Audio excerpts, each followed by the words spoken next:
On my direct right is Walter Dellinger, former Solicitor General of the United States, with whom I had the pleasure to work. Also partner and head of the Supreme Court practice at the law firm of Melvin and Myers, and also a professor and a very familiar figure on his bicycle around Washington, D.C., and also was engaged in shuttle diplomacy between Duke and D.C. for years. I believe still is. Next to Walter is Adam Liptak, an outstanding journalist who currently is one of our go-to folks when we want to know what's going on, and he covers the Supreme Court for the New York Times. No better job there. And then to Adam's right is Paul Smith, who's another Supreme Court advocate. He's the head of the Supreme Court practice at Jenner and Block, and is holding up the fort as all of his colleagues have abandoned him to go to the Department of Justice. And I have to say, he really does a lot of terrific areas. He does a lot of voting rights. He's very much involved in the big voting rights cases. He does a lot of First Amendment. And he also was the winning advocate in the landmark case in this area of Lawrence v. Texas. So on that note, I want to turn to the issues. Gay rights is a pretty broad title. We will be focusing on really two areas, I think. DOMA, the Defense of Marriage Act, a federal statute, and also state laws and referendum, et cetera, and their constitutionality. We thought we'd kick this off, though, with a little explanation of the background of all of these different cases that Paul's going to do. And one of the reasons I thought this would be helpful is because when you're involved in this type of litigation, you see it coming. You know the Supreme Court's going to be deciding the issue. The question is when, where, how, who. And I had this experience recently at the Justice Department with both the healthcare litigation I was very involved in, and also the Arizona immigration preemption litigation.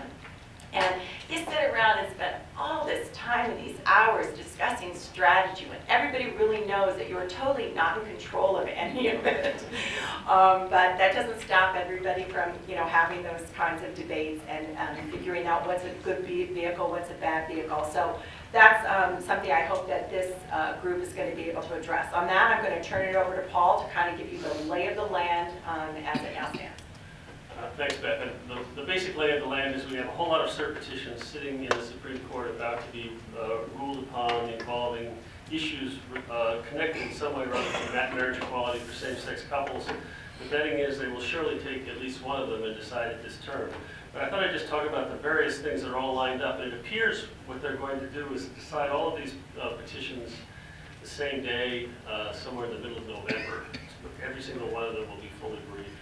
And they'll be able to make a decision about which one to take, which ones to hold, etc. The first one, of course, is the Perry case, the California Proposition 8 challenge brought by Ted Olson and David Boies, and it got a bit of publicity the last several years. And just so we're all on the same page, obviously what happened in that case was Judge Walker had a very broad opinion in 2010 holding Proposition 8 unconstitutional, and broad in the sense that it would have effectively, if it were adopted, nationwide require that there be marriage equality in all 50 states. There was a bit of a detour for a year or so in that case as they tried to figure out whether anybody had standing to appeal because the defendants, the state, wasn't defending and didn't want to appeal. Chuck Cooper, representing the interveners who were the proponents of the Proposition 8, said they had standing to appeal. They had to go to the California Supreme Court. They said maybe they have standing under state law, so that was good enough for the Ninth Circuit. They reached the merits in an opinion by Judge Reinhart, much narrower than the Vaughn Walker opinion. It essentially upheld the challenge to Proposition 8, but on a California-specific kind of basis. It said two things. One was that California, having already created a legal status called a registered domestic partnership, which under California law gives you all of the same rights that you would have as a married couple, has essentially relinquished any claim that it has any real state interest in refusing to let everybody use the same word for that legal status, the word marriage. And he said California is in a somewhat different posture, having changed its law to recognize the right to marry and married 18,000 couples and then taken it back, and while leaving them been married. So those were kinds of circumstances that Judge Reinhardt's estimation for the majority of the Ninth Circuit panel meant that it was unconstitutional for Proposition 8 to stop equal marriage rights in California. There's been a cert petition filed by Chuck Cooper, and that's waiting for decision. The second group of petitions, and there's something like 7 or 8 of them at this point, involve, as Beth said, Section 3 of the Defense of Marriage Act. And what is that? The Defense of Marriage Act, Section 3, provides that when the word marriage is used in any provision of federal statutory law, it means a marriage of one man and one woman. So that effectively, there are people who have been married in 6 or 7 states around the country who happen to be same-sex couples, and their marriages are not recognized for any purpose under federal law. Whether it's Social Security, joint taxation, and 1,200 other statutes that refer to marriage. And so after people actually started getting married in Massachusetts in 2004 and then gradually in other states, the question arose, what are we going to do about the fact that the federal government is refusing to treat these people as married even though they're married under their own state laws? And eventually it was decided to bring a constitutional challenge to that discrimination under the Equal Protection Clause. That was filed about the same time as the Perry case in 2009, and we filed in Massachusetts first. And so since then, there have been a series of decisions in various federal district courts, just about all of them saying that the statute is unconstitutional, that it serves no rational purpose. One of those, the first one, the Gill case that was filed in Massachusetts, the invalidation of the law was upheld last spring by the U.S. Court of Appeals for the First Circuit in an opinion, unanimous opinion written by Judge Boudin. Very interesting opinion. He, like most of the district courts, didn't really reach the question of whether there needed to be heightened scrutiny under the Equal Protection Clause. He said, as the other courts have, that the law is so lacking in real rational purpose that it violates equal protection under the rational basis test, which is very unusual, but essentially what the courts have generally been doing is applying what some people call rational basis with bite, a slightly more rigorous application of equal protection that originated in a series of cases like the Moreno case, the Romer case, the Cleburne case, cases in which, most of them written by Justice Kennedy, cases in which there's a sense that there was an animus-based law here, and it's, the group involved may not have been given heightened scrutiny status yet, but it is a group as to which some special solicitude is probably necessary under the Equal Protection Clause. It's also the same approach that Justice O'Connor took in her concurrence in the Lawrence case. So that's the way those cases have been coming down. And it is difficult to articulate a justification for this statute. As most of you, I'm sure, know, the United States Department of Justice was defending this statute initially in the first case. And then after Judge Toro held the law unconstitutional, it changed its position and stopped defending because essentially what happened was they thought they could defend the law as long as they were in the First Circuit, where there was a decision in a prior case that said discrimination on the basis of sexual orientation just requires application of rational basis scrutiny. And the Obama Justice Department thought they could make an argument in good faith that this law passes rational basis. Then some cases were filed in the Second Circuit in Connecticut and New York. And in the Second Circuit, they didn't have that cover of a decision requiring rational basis scrutiny, and they had to face straight up the question of what kind of scrutiny does the Equal Protection Clause require when a law draws the distinction based on sexual orientation. And once they answered that, then they had to figure out whether they could satisfy it. And the truth of the matter was, what they realized very quickly was that sexual orientation discrimination, once you look at the question, is a classic example of discrimination that requires some form of intermediate or strict scrutiny. The factors that are conventionally applied to figure out whether it should be treated the same as gender discrimination and the like are things like, is this a characteristic that affects your ability to contribute to society? Is this a characteristic that, as to which there's been a history of oppression and bigotry and discrimination? Is this a group of people who can protect themselves from discrimination in the political process because they're sufficiently politically powerful? In other words, factors which would say, this is the lodestar, perfect example of a characteristic that requires heightened scrutiny when you have discrimination. And so they knew they couldn't file a brief that would say, we think rational basis is the right answer. But they also knew that if they had to file a brief that said heightened scrutiny or strict scrutiny applies, there was no possible way to justify this law because it basically doesn't do anything. It costs the government money not to recognize these marriages, because if they recognize them as married, then the combination of welfare effects and taxation effects would actually mean the government would save money rather than lose money on the net effects of all of this. So that's what happened. The Justice Department changed sides. Once we got into the Second Circuit, this led to the appointment of Paul Clement, our good friend of the preview, to represent the House of Representatives leadership. And so he's been trying to defend it. And it is a difficult job. I really feel sorry for Paul at times. He had to be very creative in trying to come up with a rational basis for the refusal to take actual married couples who live in the United States and have their federal government refuse to recognize their marriage. And so they've come up with such justifications as this will prevent a certain percentage increase in births out of wedlock. The theory being that if we recognize the marriages that have already been given under state law to same-sex couples in a number of states, this will mean that straight people will not take as seriously the institution of marriage and be more likely to have sex without getting married first and have children, or if they do have children, not get married, all of these things leading to more heterosexual misbehavior and more out-of-wedlock births. This has actually been written in briefs as a justification for why the United States government needs to not let people file joint tax returns and receive widow's benefits when their spouse dies and 1,000 other things. So it is a difficult law to justify. And that's why I think there's been consistent victory. So in the DOMA area, we have cert petitions that have been filed both by Mr. Clement and by the Department of Justice, which, although on our side still represents the defendants from the Guild decision in the First Circuit. And the Justice Department, in its wisdom, must also file petitions for cert before judgment, which is to say petitions in other cases that are pending in the courts of appeals but have not yet been decided.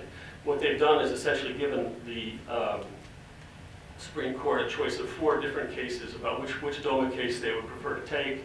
The Massachusetts case, a California case called the Dellinger case, a New York case involving Edie Windsor, the widow who had to pay $300,000 in extra estate taxes, whose case was actually argued just last Thursday in the Second Circuit, but is also pending in the United States Supreme Court simultaneously on this cert before judgment petition, and the Peterson case out of Connecticut. In all of those cases, the district courts have said the law is unconstitutional. So this will all be decided along with the Perry petition. But there's more complexity than that. On the same day, the court will also consider kind of a sleeper case that is not getting any publicity, but now you'll all know about when you go away from this meeting today. And that is the Brewer versus Diaz case. What is that? The Brewer versus Diaz case involves Governor Brewer, you've heard of her, from Arizona. And the case involves the action of the state of Arizona when it was having a budget crisis a few years back. They had already in place a program that gave health benefits to the spouses and domestic partners of state employees. And at the time of the budget crisis, the legislature decided we're going to leave in place the benefits for spouses, we're going to eliminate the benefits for domestic partners, and we're going to call it a money-saving measure. This was challenged by Lambda Legal, a gay rights group, on the theory that it was discriminatory against same-sex domestic partners. And the theory was that although the rescission of benefits applied to all domestic partners, whether it was different sex or same sex, it was discriminatory because the different sex couples had the option of getting married and keeping their health insurance benefits. And so on that theory, it was held unconstitutional in the district court as discriminatory and lacking a rational basis. That was affirmed by a panel at the Ninth Circuit. And then there was an en banc decision, petition that was denied, but a dissent by quite conservative Judge O'Scanlan. And he made a very interesting point. He said that what the Ninth Circuit panel had said in holding this unconstitutional was that it was unconstitutional for the state of Arizona to draw a line that favors only people in traditional marriages. Or to put it another way, if you can't give special benefits or status to couples who are married while preventing gay couples from getting married, then what have you done? You've effectively, he said, decided the very broad question that the Ninth Circuit panel at Perry had avoided. The question of whether or not there's any way you could draw a line that says we'll let opposite-sex couples get married and nobody else, and give them that special status that gay couples don't have.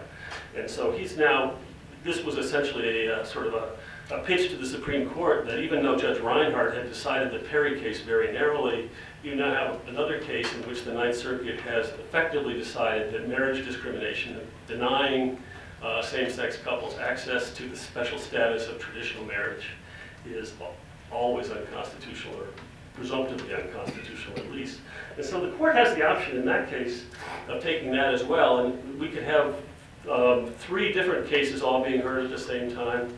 There's a whole variety of things that the court could do, and I'll just talk about a little bit on options, and then we'll talk more about other stuff as we move on to the panel. Everybody, I think, assumes, Pam said this last night, that they will take one of the DOMA cases. And the reason they really have to is this federal statute has been held unconstitutional repeatedly. It would be chaos to deny cert in the cases, and the SG and the House leadership have all asked for cert to be granted. So they will take one of those. Indeed, Justice Ginsburg recently acknowledged that they'll be addressing one of those cases. With respect to the Perry case, they have a whole range of options. They could hold the case for the year while they decide the DOMA case. They could grant it. They could conceivably deny it on the theory that it was, the Reinhardt opinion is so California specific, we don't really need to get into this.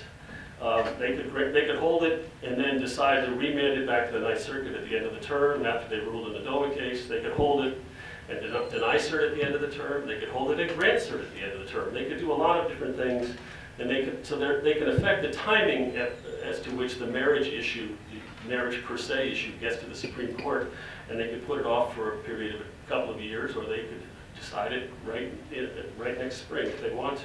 It's pretty hard to know what the internal dynamics are because a lot depends on what Justice Kennedy is thinking on this issue. I don't know that anybody thinks that there's anybody else who's going to be the decision maker on this issue, and God knows what they'll do about the Arizona case. I have no theory about that, but it'll be very interesting. I think it's November 21st we're likely to hear what they're going to do, and it'll be off the races with a March argument and a decision by the end of June. Well, with that menu before the Supreme Court, as Paul pointed out, there are a lot of different factors in play, and we're going to hear from Adam next on that. I think there's some issues about politics, what might be a better vehicle or not. Also, as Paul mentioned, the courts are characterizing the issues as narrower or broader than maybe the parties themselves want. There might be some issues in different cases about recusals, and there's issues about federalism that have these cases maybe cast in a very different way for some of the justices. So we'll move on to Adam on that. So I think these cases really illustrate how much litigation strategy to an extent, but also litigation happenstance and the sequence in which issues reach the court can really change in a historic way the answers you get from the court. You all know that the NAACP Legal Defense and Educational Fund really managed the agenda through Brown against Board of Education, and over lunch Pam was saying continued to manage the agenda in the civil rights cases going forward for decades, and didn't have to put up with what the gay rights movement has put up with initially loudly and lately more quietly, with the emergence of these 2 celebrity lawyers who have decided to try to get a case to the Supreme Court on a very big question that many gay rights advocates think is getting there too soon, because the map, after all, is not a very favorable map of the jurisdictions that allow same-sex marriage and the jurisdictions that expressly forbid it. It makes me think, what Thurgood Marshall might have felt like if his phone rang one morning and a celebrity lawyer of the day, Melvin Belli on the phone, I got this from here. People have clients and they're free to pursue their causes as they see fit. But there's a lot of reason, I would think, for supporters of same-sex marriage to want one of the DOMA cases to get there first, because, as Paul was describing, those cases for Kennedy probably quite easy. A complication in those cases is that the only one so far with a appeals court decision, the Gill case, is a case in which there's good reason to think that Justice Kagan is recused. She has, in her Senate questionnaire during her confirmation hearings, she acknowledged being present at a meeting at which it was discussed. I think most close observers think she's out. I think that's a slight overstatement about what it says, but Well, how would you it was characterize it? ambiguous. It was ambiguous. The name of the case appears in her questionnaire. That's true. But I mean, you probably don't want to answer this question, but you doubt that she's recused? I have no idea. I think a lot of people think she's recused. And I think that may explain why we have this raft of cert before judgment, very unusual vehicle to give the justices an opportunity to take a case in which a full court might decide this moment, this decision. And there's some talk, what if they take the Gill case plus one, but you really don't see how that would work. She's on the bench, she's off the bench, she's in the conference, she's out of the conference. So I think it's, fairly likely they take not the Gill case, but one of the other ones, and I think Windsor is a nice candidate. And then you ask the question of what does the strategic cert voting look like on Prop 8? So DOMA plus Prop 8, now, later, and you would think that the liberals would be perfectly happy with cert denied, marriage in the nation's most populous state, make a better map, normalize same-sex marriage, and move on. So I don't know why the liberals would want to take on the Prop 8 case. The conservatives have reason to be nervous about Kennedy on the larger issues, whether the Reinhardt California only issue or the ultimate issue that Olson was pressing of a constitutional right to same-sex marriage. But they also have, the question is, if you do it in sequence, then Kennedy writes a DOMA decision in which he, produces some language and some thinking and moves in a direction that will then be harder to bring him back in the Prop 8 case, versus if you take them simultaneously on the right, you at least have the hope, I suppose, that Justice Kennedy splits the baby, as it were, and gives you one answer in DOMA and another answer in Prop 8. So that might be an argument in favor of taking Prop 8 either simultaneously or at the end of the term. The justices will have an additional data point. As Paul says, if it's conferenced in November, we will have an election between now and then. And that will give them some sense of which president might appoint the next justice. And that might influence their thinking about where they want to go from there. Paul alluded to this a little bit, but I think it's also quite interesting how much the appeals courts seem to be part of the litigation strategy mix. So you have what some would say the too clever by half Reinhardt solution, California only, and even there, I'm only doing what you told me to do, Justice Kennedy, in Romer. And even in the Gill case, building on arguments that Paul presented, there's a federalism overlay that might be quite attractive to Justice Kennedy. So this is a case, as Walter says, where states' rights and gay rights are on the same side. So there, but there again, you have, this is rational basis that has, two legs to it, a federalism leg and a liberty leg. So those are some largely random reflections on where we might be going from here. But I guess the larger point is that, it's funny how that happenstance of who files when and what gets where when might actually, give us decisions that last for decades. I'd just say, in the Affordable Care Act, there was the interaction of the Anti-Injunction Act and the Commerce Clause, the Tax Clause, and all of the states' case with the Medicaid. And there was very much, I think, also in the immigration preemption, which case was going to get there and how that played out.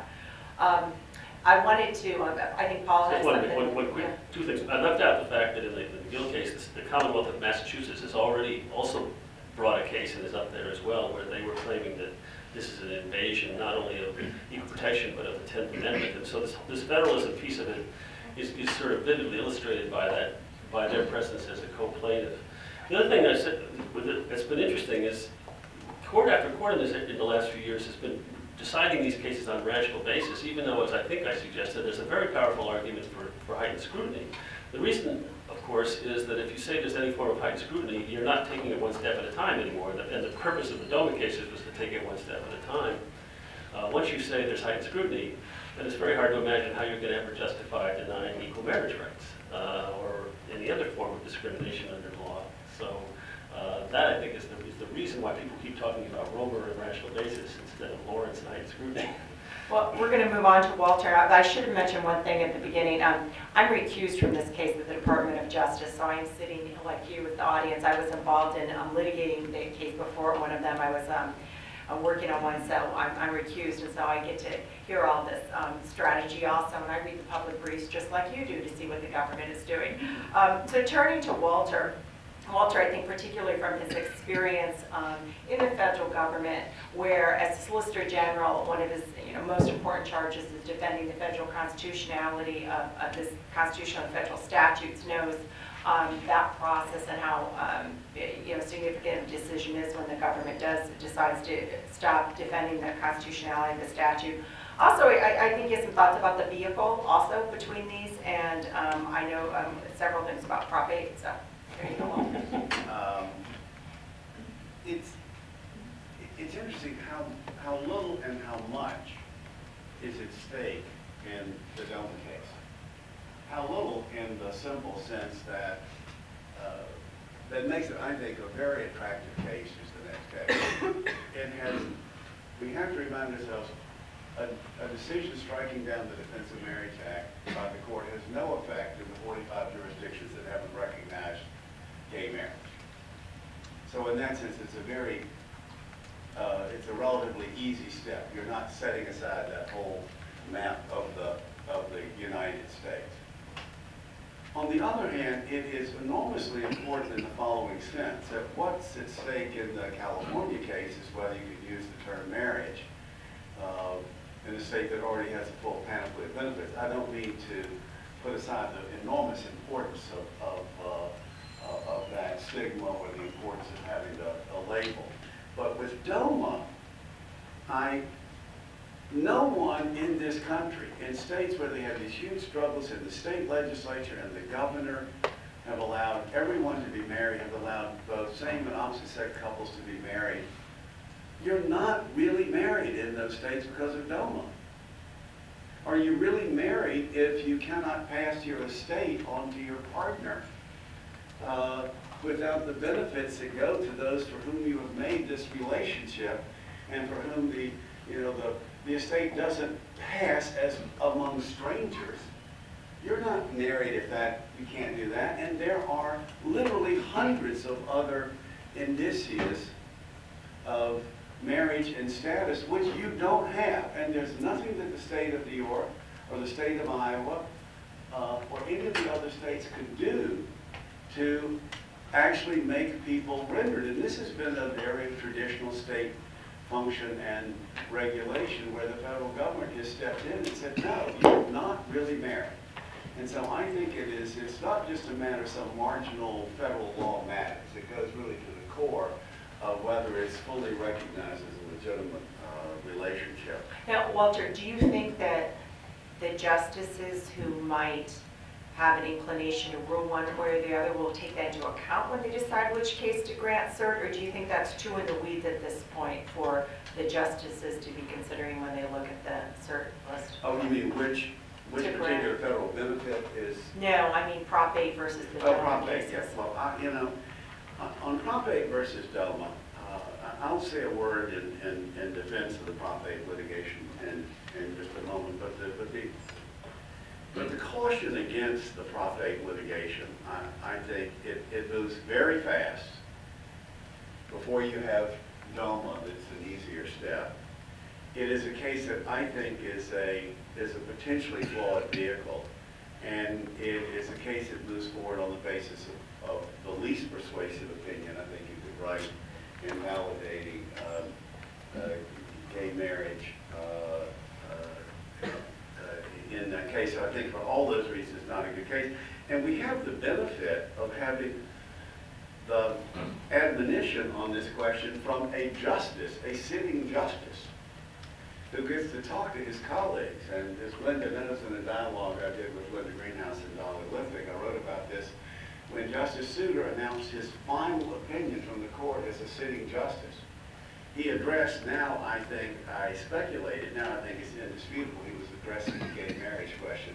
He includes a passage and a concurring opinion in District Attorney's Office versus Osborne, which is a case about the right of access to DNA testing, which you might think has little to do with gay marriage. It was very much a procedural case. So all of a sudden, out of nowhere, he has this essay on when it is appropriate to recognize new rights. And he says in the opinion that he recognizes the value of continuity with the past and that tradition is a serious consideration, but he rejects the notion that tradition necessarily limits the scope of liberties that are entitled to judicial protection against hostile legislation. Very balanced on the one hand.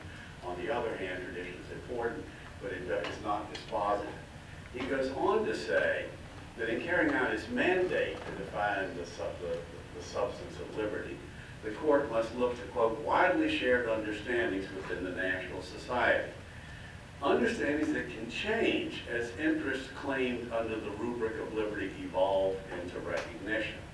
So having defended the concept of evolving liberty, he then turns to the important question of when it would be, quote, premature for the judicial branch to decide whether a general right should be recognized.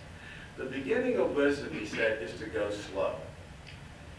Before declaring unsympathetic state or national laws arbitrary to the point of being unconstitutionally rights, a wise court will recognize how much time society needs to in order to work through a given issue.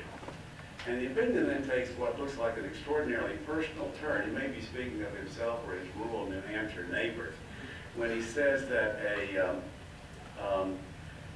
we can change our inherited views just so fast. And a person is not to be labeled a stick in the mud for refusing to endorse a new moral claim without having some time to work through it intellectually and emotionally. This has nothing to do with DNA.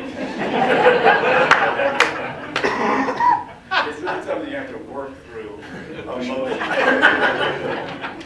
Sometimes, he wrote, quote, an attachment to the familiar and the limits of experience constrain an individual's capacity to see the potential legitimacy of a moral position. It's true of individuals, so too with the broader society, he wrote, which needs the chance to take part in the dialectic of public and political back and forth about a new liberty claim. So that is his final message to, not so much to his colleagues, I think, as to those on the outside, from someone who is, first of all, extraordinarily sensitive, but sits with these people and talks to them all the time. Now, I read that when Ted Olson and I appeared before the State Attorneys General and asked Ted Olson for his reaction to it. And he gave a very powerful reaction, which had an extraordinary effect on the State Attorneys General. I was watching the red State Attorneys General that I knew. Ted said he had clients who have children in high school, and they want their parents to come to their high school graduation married. And he said, I can't look at that family and say, you need to go slow. It was very powerful. So I think these are not, easy questions. But I think that this particular case is flawed in the following sense. They've heard this from me as well. I think this case was over when the state defendants failed to appeal.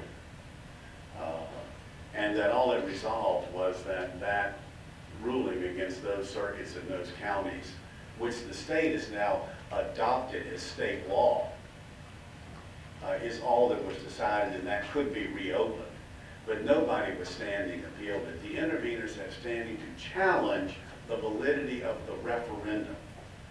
And indeed, to defend the validity. I'm sorry, the interveners wanted to challenge the validity, defend the validity of the referendum. I'm sorry. They want to defend the validity of the referendum, and they're standing to do so, in my view. That was the last piece that Judge Vaughn Walker decided. But he first decided there's a federal constitutional due process liberty interest in being married to a same-sex partner, which the state does not have a sufficient justification to deny.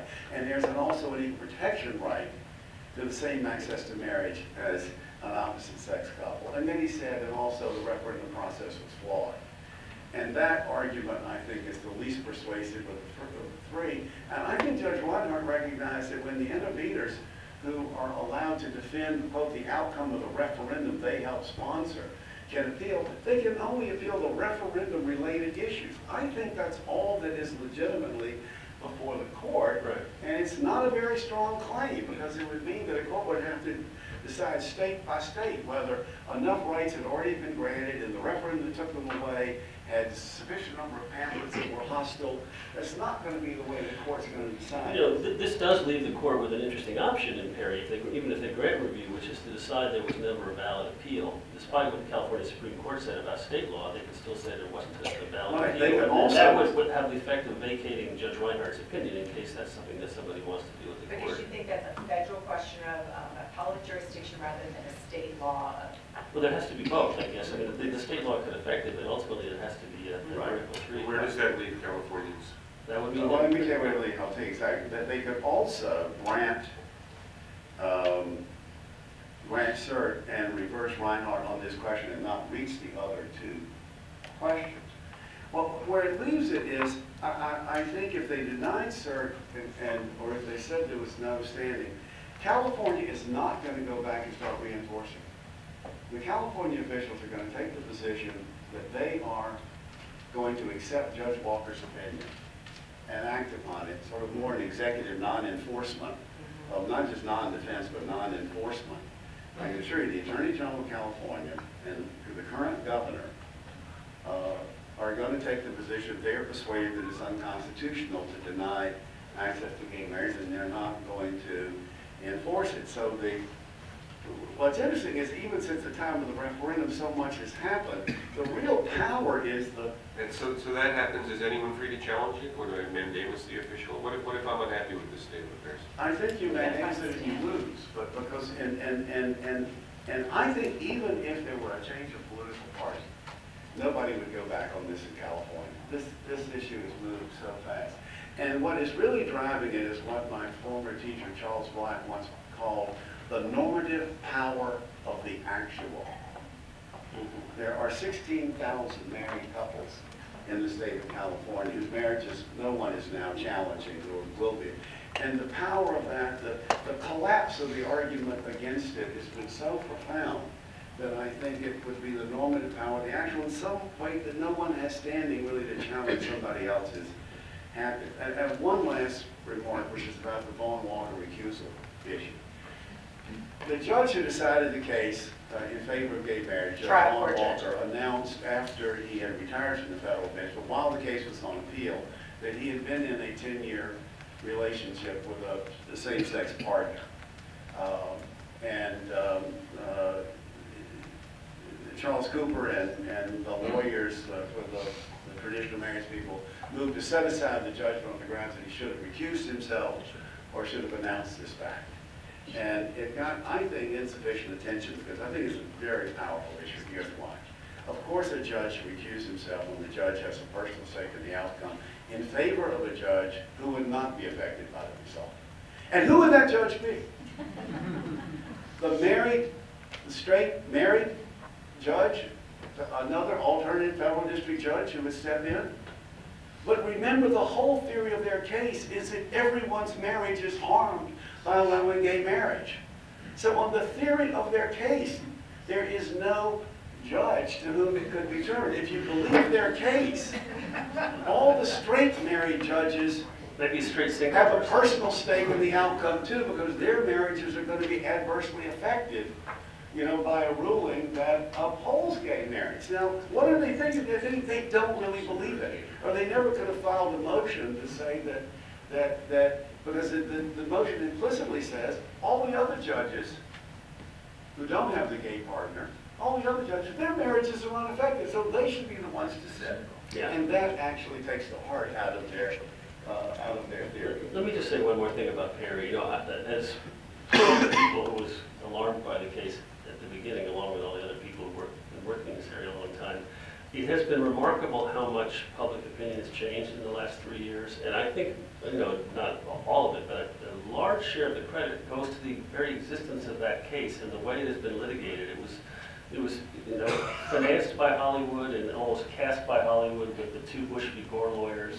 And then they played that up in a very big way. There's been plays on Broadway and Elton John fundraisers. And so compared to all the other work anybody's ever done in this area, the level of attention brought to this issue by that case and by the fact that Ted Olson, in a very eloquent way, as a very well-known, very conservative Republican, has been out there arguing this issue, has pushed the public dialogue along in the opinion polls, I think, and given cover to a lot of people like the 4 Republican senators in New York who voted with the Democrats to create marriage equality in New York. So it is a complicated question when you decide whether a case should have been brought now or later. And you know, I would have made a different judgment perhaps, but it is, we still don't know the outcome. And the public opinion polls on this issue are changing 2 or 3% a year. And so it is interesting to see the country respond. And by happenstance, as it said, sometimes comes into play, it was also delayed somewhat because of the appellate issues. So that also has changed a bit. So now that we have the menu, we have the strategies of the vehicle, let's just spend the last couple minutes, I guess, on substance. I mean, do we think that if the court takes one of these, your view is that it's going to be all about the standard of review, or is it going to be that there's you know, a determination not to make a across-the-board statement about what all future issues having to do with gay rights are going to be subject to as far as standard review and make some kind of different approach? What do you think the doctrinal approach may turn out being? Kind of depends on which case they take. If they just take the DOMA case, I think it's very easy for Justice Kennedy to do what he's done in Romer and Kennedy, which is not really to analyze it as a heightened scrutiny issue. Follow the lead of Judge McGee, himself no great liberal, and say this law just doesn't make any sense. If they take Perry, I think it's going to be more difficult to avoid issues of heightened scrutiny, and so they probably would have to get into it. I don't know, Walter, do you see it? You know, one interesting strategic question would be whether the conservative justices would want to vote to grant cert in Perry in order to think this is the, knowing how this issue is moving, this is the last best chance to shore up traditional marriage by taking this case now. But I wonder if someone is going to make a better rational basis. I assume that by the time it got to the Supreme Court, there'll be a better rational basis argument. You could argue that, look, there needs to be, on this question, which is so fundamental about marriage, there needs to be, for all of these federal statutes, a single federal rule. If there's not a single federal rule, here's the kind of thing. It hasn't been for 200 years. That argument doesn't work. Well, maybe I understand that, but it's listen. He's trying to come up with the best argument. I don't think it's a great argument here. But the argument, look, this issue is so volatile, unlike the sort of minor technicalities of age of marriage, et cetera, residency. This is so fundamental that you could have situations where you're trying to transfer personnel from one state to the other, and they say, you can't transfer me from here to the Social Security office in Arizona because I'll lose the rights that I have in California. Or the federal government could be worried that they're trying to do a site selection for the new National Security Agency headquarters between West Virginia and Maryland. The huge issue is going to arise as to whether all these federal employees are going to be in a state that will recognize their marriage or not recognize their marriage, et cetera. And so you just need in this area, though we haven't done that way in the past, but it hasn't been a problem. Now it's a problem. We need a uniform rule. Right now the vote is 45 to 5 or 6. You know, obviously it would not be rational to have a rule that said marriage is always between a man and a woman if the mix of states changed and became, you know, 30 to 20. It's interesting though, because there's going to be 4 referenda on the ballot, and right before they decide these issues, and the betting is that the gay rights side could run the table in all four, or at least win 3 of them, and they haven't so far ever won any of the before. There were also, Proposition 8 being the best illustration of that, so that would That also undercuts change this the- argument yes. substantially, I Yeah, think, yeah. that it's, there also had been a full faith and credit issue in that early Hawaii case. Is that kind of evaporated for now? Well, the other half of the statute says the other states don't have to recognize a same-sex marriage if they don't want to, which I think a lot of people would say, they had that right already under full faith and credit. So that's no one ever challenges that. So I think a pretty good outcome might be the outcome that Paul managed to solicit in Lawrence, which is Kennedy says, listen, we're just a DOMA, we're just deciding this narrow thing. And in dissent, Scalia says, no, no, no. This inevitably leads to marriage. Thank you, Justice Scalia. I also think that we might kid ourselves a little bit. Yes, public opinion is moving fast, but there's substantial elements of public opinion as the map reflects. Cares a lot about this issue on the other side. And most of us live in a world where opposition to same-sex marriage has become a kind of bigotry that can't be spoken in polite company. And elite opinion is very different about this than private opinion or opinions expressed in the privacy of a voting booth. There's a new book out by Mike Klarman that tries to explore the backlash that same-sex marriage decisions gave rise to. And he makes the interesting point that many of the leading decisions were made by Republican judges or judges appointed by Republicans. And he makes the claim, which I think is correct, that that's a function of the fact that elite opinion is in one direction only on this. But I think that also means that Justice Kennedy and perhaps Chief Justice Roberts also, lives in that world, deals with those folks, and doesn't really want to be on the wrong side of history on this thing. Well, let's open up for some questions if anybody has any. I have one. Great. I'd like to ask this question. Why do you assume that the issue is the right to marry? Isn't the issue really the right to redefine marriage? And when you think about that, then it seems to me it changes the entire constitutional question that you're addressing. May I add a couple of things? In Iowa, for example, after the Supreme Court handed down its ruling, they had to change their marriage license because they could no longer leave husband and wife. So they had to come up with a new marriage license that had partner A and partner B. Well, I just Which want to make indicates, by that action, it indicates that they redefine marriage. Well, I have to make one comment that doesn't have to do with DOMA, why these guys decide who wants to respond. The first woman in the Solicitor General's office who argued in the Supreme Court retired when I was there, and we did an event for her. And I went back through some historical papers, and I found the document where she was sworn in to be a member of the bar of the Supreme Court by her husband, and they had to handwrite in the word S before he, because that form presupposed that only he's could be sworn into the Supreme Court. As a matter of law, obviously women have been right for decades to become members of that law. So I don't think the fact that, I just put that as a historical similarity. I don't think that, that meant that change couldn't be made, or that it was some kind of change. You still haven't answered. You still doesn't Well, I'm going to leave that answer to the the question. DOMA. well, I'll answer it. Obviously, in some rhetorical sense, that's so.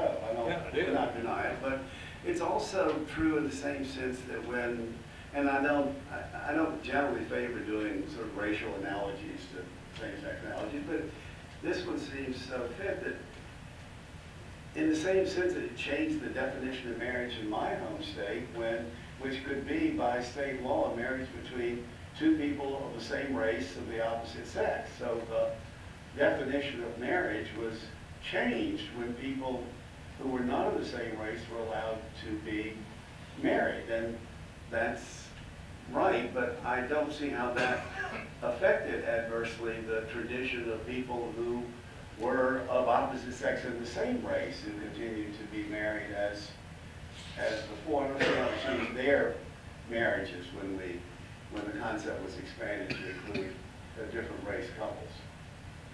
Other question? May I respond to that? Yeah, I think all that statute, all that Loving did was to restore and conform Virginia's law to what the law is. We're going to move on. I think we could go back on that for a long time. Pam? Yeah, whether I ever get married or not, I would just like to thank Neil and Melody for the forward preview every year. And every year I get to ask a question at the last thing, which is just to say thank you to both of them. So thank you to both.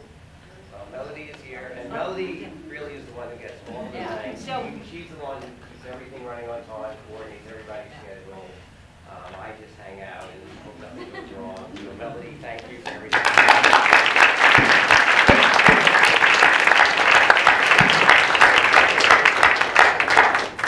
I know there were a couple other questions. I don't know if we have time for one or two more. Maybe one. How at the back there? Shouldn't the question before the court really be, did Congress have the right to define marriage in DOMA? Because there was never a formal definition until Congress gave it recognition in DOMA. Well, they would say all they were doing is defining the scope of federal programs, so that you can redefine the question any way you want to. The real question is whether or not there's a violation of the protection clause when you have two sets of married couples, one of which is favored and one of which isn't under federal law. Could I challenge Walter on the question of what happens if Judge Reinhart's opinion? You said the likely pragmatic outcome would be the Attorney General would not enforce the ban. The ban has been written into the Constitution of the state of California. It defines civil marriage for purposes of marriages within the state. It is not a question of administrative or prosecutorial discretion as to whether to enforce it. That is the declaration of fundamental law in California. So my sense is that whatever position the Attorney General takes, those gay marriages would not be allowed in the state legally. I think the Attorney General could take the position that he believes that the restriction violates the federal Constitution. I'm not saying that, I'm just saying it's a predictive matter. I think that's a possible That does not take outcome. the Constitution, and any county clerk in the state could, as an act of administrative discretion. But you could have some, I have thought about that, and you could have some county clerks who would do that. But I think many county clerks would happily go along with the Attorney General saying that even if it's in the California Constitution, that the federal Constitution, as persuasively enunciated, the Attorney General would say by Judge Walker, particularly if it was set aside on standing grounds and not reversed. If the court didn't touch it and it was not reversed substantively, Vaughn Walker's holding, his due process and equal protection holdings were simply held to be holdings that became final for those litigants. When the time for appeal ran and nobody was standing appeal, then I think the Attorney General would say she accepts Judge Walker's reasoning. But you would just add two more married couples to the 18,000. In other words, the judgment. Her instruction to county clerks would be that in her view, the federal Constitution under the Supremacy Clause takes precedent, and they should issue marriage licenses to opposite sex couples who are otherwise qualified. I think the more likely outcome is a referendum to repeal. Well, we will see. There is a lot more in this, and I just want to take the prerogative to thank our panelists.